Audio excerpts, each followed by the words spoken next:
आज का ये वीडियो हमेशा एक ऐसे शख्स की कहानी पर जितना मोटिवेट करे उतना कम है। इस बंदे की सक्सेस स्टोरी इतनी पावरफुल है कि इसे सुनने के बाद ना कोई बहाना बनाना शेष बचेगा और ना ही मोटिवेशन की कमी रहेगी। सीधी भाषा में बोलूँ तो आपका दिमाग हिल जाएगा, ठिकाने आ जाएगा। मुझे तो लगता है इन लोगों को मोटिवेट की ज़रूरत ही नहीं पड़ती, बल्कि खुद मोटिवेशन को ऐसे लोगों की ज़रूरत पड़ती है।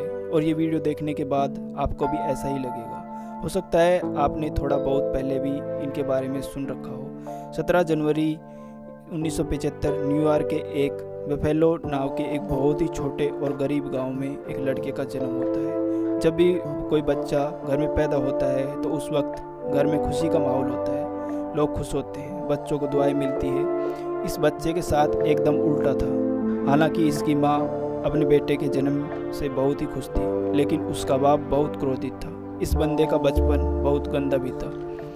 ये बहुत ही हिंसक माहौल में पला बढ़ा। इसका पिता शराब पीकर इसकी माँ को रोज पीटता था। इस माहौल में ये बंदा भी टूट चुका था। कुछ भी हो तो वो एक बंदा ही कितना बर्दाश्त करेगा। एक दिन उसने देखा कि उसका पिता उसकी माँ को बुरी तरह पीट रहा है, तो उस दिन वो बर्दाश्त नहीं कर पाया और सीढ़ियों से सीधे अपने पिता की पीठ पर कूदा और अपनी माँ को बचाया। लेकिन वो अभी सिर्फ 8 साल का बच्चा था, तो कितनी सी ताकत होगी उसमें। उसके पिता ने उसे भी पीटा। ये सब उसकी माँ ने बर्दाश्त नहीं कर पाई। इस घटना के बाद ये बंदा और अपनी माँ और भाई के साथ हमेशा के लिए अपने इस जुल्मी बाप को छोड़कर न्यूयॉर्क शहर से 500 किलोमीटर दूर चला जाता है। इस बंदे का नाम है डेविड गॉगिंस। डेविड को लगा कि ये उसके और उसके परिवार की एक नई और खूबसूरत शुरुआत है, क्योंकि अब उसको पीछा उसके जालिम पिता से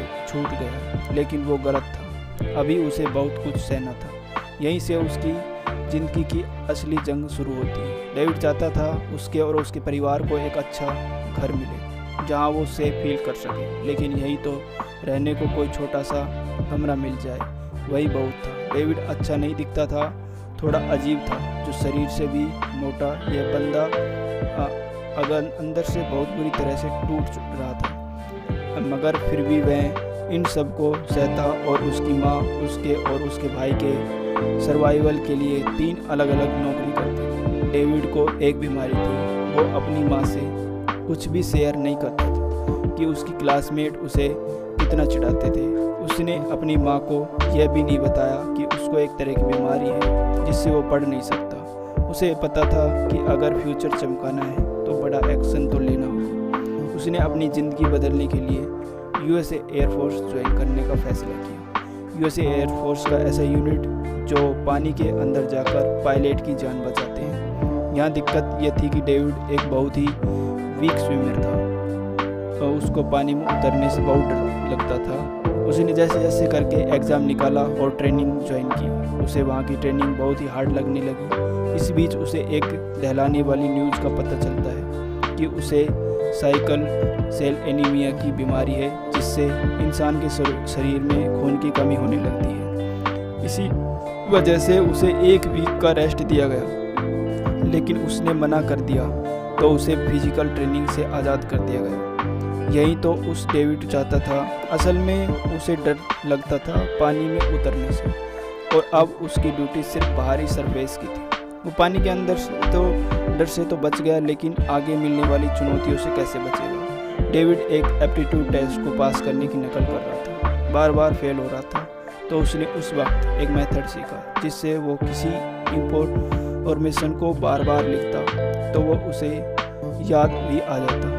उसने सीखा कि सॉल्यूशन हमारे पास ही होता है, क्योंकि वो एक ऐसी परिस्थितियों में जी रहा था कि उसे कुछ नहीं समझ में आ रहा था। उसी से उसके दिमाग में एक आइडिया आता है कि अपन बार में जो प्रैक्टिस करते हैं उसी से अपना दिमाग जो है विकसित होता है। तो उसने ये सॉल्यूशन तो निकाल ही लिया था। तो दोस्तों, आपको इसका नेक्स्ट पार्ट ज़रूर देखना है हमारे यूट्यूब चैनल के